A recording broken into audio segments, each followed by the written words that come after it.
Hi friends, आज मी mini potato nuggets बनवणार आहे. सो हे नगेट्स मी पार्टीसाठी ॲज अ स्नॅक्स सर्व्ह करणार आहे. हे नगेट्स विदाऊट ब्रेड, विदाऊट मैदा आपण बनवलेले आहेत.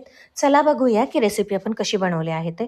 इथे 1 केजी पोटॅटो घेतलेला आहे. तो 1 विसलवर शिट्टी काढून घेतलेली होती आणि ते कूल केल्यानंतर त्याची पील काढून घेतले, सालं काढून मी त्याला 1 तासासाठी फ्रीझरमध्ये कूल करून घेतलेलं आहे. आता तुमच्याकडे वेळ नसेल तर तुम्ही हे पोटॅटोज 15 मिनिटासाठी तरी कमीत कमी फ्रीझरमध्ये ठेवून द्या आणि पटकन थंड करून घ्या. आता हे पोटॅटोज मी फूड प्रोसेसरमध्ये ग्रेट करून घेते, कारण की त्याच्याने एकदम पटकन प्रोसेस होईल आणि सोबतच मी इथे हँडफुल ऑफ म्हणजे हातात बसेल असं एक अंदाजे कोथिंबीर घेतलेली आहे विथ स्टेम्स. सो तीसुद्धा मी ग्रेट करून घेते आहे. पण तुमच्याकडे जर फूड प्रोसेसर नसेल तर ग्रेटरने ग्रेट करून घ्या कोथिंबीर बारीक चॉप करून मग ॲड करा. अशा पद्धतीने आपल्याला सगळे पोटॅटोज आहेत ते ग्रेट करून घ्यायचे आहेत. बेसिकली आपल्याला एकदम मॅश करून घ्यायचे आहेत पोटॅटोज. सो जी तुम्हाला इझी प्रोसेस वाटेल त्याच्याने तुम्ही मॅश करून घ्या. इथे मी पोटॅटोज काढून घेतलेले आहेत. त्याच्यामध्ये मी ओरिगॅनो ॲड केलेला आहे. सो मी 2 पॅकेट ॲड केलेले आहेत ओरिगॅनोचे, म्हणजे 2 टेबलस्पून आणि रेड चिली फ्लेक्स घेतलेले आहेत. जे पण आपल्या पिझ्झासोबत सॅशे मिळतात ना, सो ते 2 पॅकेट्स मी रेड चिलीचे ॲड केलेले आहेत. तर याच्यामध्ये ओरिगॅनो आणि चिली फ्लेक्सचं जे टेस्ट आहे ना, ते तुम्ही तुमच्या अकॉर्डिंग ॲड करा. म्हणजे तुम्हाला जास्त तिखट हवं असेल तर जास्त ॲड करा. आता याच्यामध्ये according to taste salt add केलेला आहे आणि हे 4 ते 5 चमचे कॉर्नफ्लोअर मी टाकून घेतलेलं आहे. मी आता याला बाइंड करणार आहे. याच्यामध्ये कॉर्नफ्लोअर आणि याच्यापुढे मी राईस फ्लोअर ॲड केलेलं आहे, तांदळाचं पीठ. सो कॉर्नफ्लोअर सुरुवातीला ॲड करून त्याला बाइंड केलेलं आहे, कारण की मला अंदाज घ्यायचा होता. मी 1 केजीचे यापूर्वी केलेले नव्हते, छोट्या बॅचमध्ये बनवलेले होते म्हणून. तर बऱ्यापैकी हे डो स्टिकी आहे. याच्यामध्ये खूपसं पीठ जाणार आहे. तर मग जास्त कॉर्नफ्लॉवर ॲड न करता मैदा आणि ब्रेड ॲड केलेला नाही आहे. मैदा जर ॲड केला तर कमी मैदा बसतो. ब्रेड ॲड केल्याने तर अजूनच ते क्रिस्पी होतात आणि टेस्टलासुद्धा छान होतात. पण मग ते ब्रेड क्रम्स ॲड करा, तुम्हाला ब्रेड क्रम्स ॲड करायचे असतील तर. बट ऑफकोर्स त्याचं टेक्स्चर वेगळं येतं आणि हे जे नगेट्स होते ना, हे बाहेरून क्रिस्पी आणि आतून सॉफ्ट, लहान मुलांसाठी एकदम परफेक्ट असं स्नॅक्स रेडी झालेलं होतं. आता मी याच्यामध्ये आवश्यकतेनुसार राईस फ्लोअर ॲड करून घेते आहे, बिकॉज याचं आपल्याला बाइंडिंग करणं इम्पॉर्टंट आहे.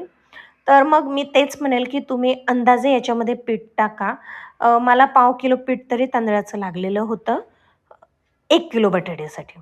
तर बघा हा तरी पण स्टिकी आहे डो, पण मी अजून कुठलंच पीठ ॲड न करता मी काय केलं आहे, माझ्याकडे मोल्ड होता असा. सो त्या मोल्डला मी ऑइल लावून घेणार आहे. सुरुवातीला एकचदा ऑइल लावलं. पुन्हा पुन्हा ऑइल लावायची गरज नाही पडली.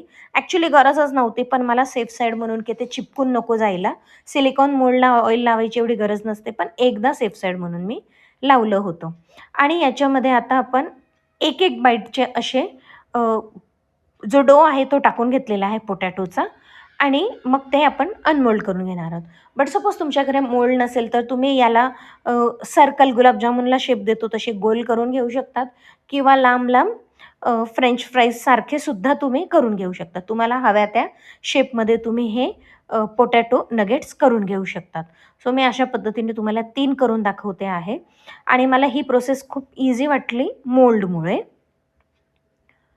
तर थोडंसं स्टिकी आहे. हे एक आहे मात्र, कारण की आपण तांदळाचं पीठ वापरलेलं होतं.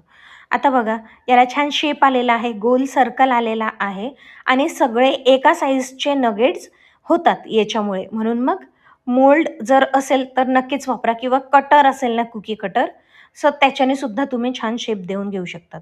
इथे मी एक बॅच रेडी केलेली आहे.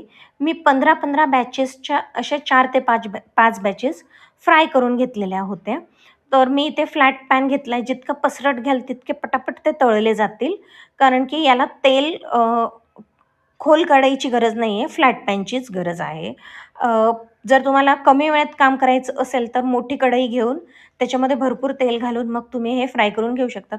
आणि तुम्हाला फ्राईड नको असेल तर तुम्ही तव्यावर हलकं शॅलो फ्रायसुद्धा करून घेऊ शकतात. ते सुद्धा एकदम छान लागतात. पण मला हे सर्व्ह एका तासाने करायचे होते म्हणून मग मी फ्राय करणं प्रिफर केलं. एअर फ्रायरमध्ये सुद्धा खूप छान होतात.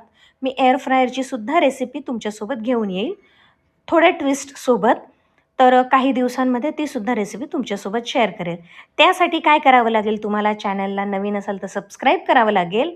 रेसिपी आवडली असेल तर लाईक करा, शेअर करा, कमेंट करा. आणि बघा ही एक बॅच 10 मिनिटात रेडी होते मीडियम ऑइलमध्ये. मध्ये मध्ये तेल हाय फ्लेमवर करायचं. जेव्हा आपण पोटॅटो नगेट्स फ्राय करायला टाकतो त्यावेळी तेल हाय फ्लेमवर असावं. मग त्या नगेट्सला जेव्हा शेप पकडला तेव्हा कमी करायचं. मग मध्ये पुन्हा वाढवायचं, कारण की तेलचं टेम्परेचर कमी जास्त होत असतं. सो ते आपल्याला बॅलन्स करायचं आहे. आणि अशी एक बॅच 10 मिनिटात. तुम्हाला कितपत क्रिस्पी हवं, तुम्हाला अजून क्रिस्पी हवं असेल तर अजून 2 ते 3 मिनिटं तुम्ही फ्राय करून घेऊ शकता. बघू शकतात किती सुंदर कलर आलेला आहे. गरमागरम तर लाजवाब लागतात. पण थंड झाल्यानंतर सुद्धा हे खूप छान लागत होते.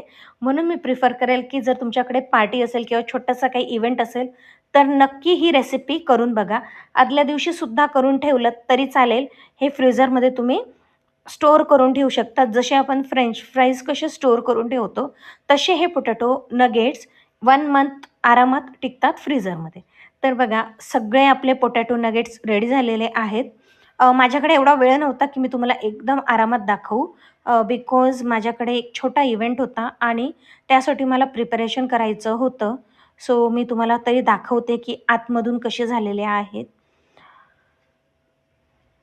अशाच नवनवीन रेसिपीजसाठी रीना होम किचनला फॉलो करायला विसरू नका.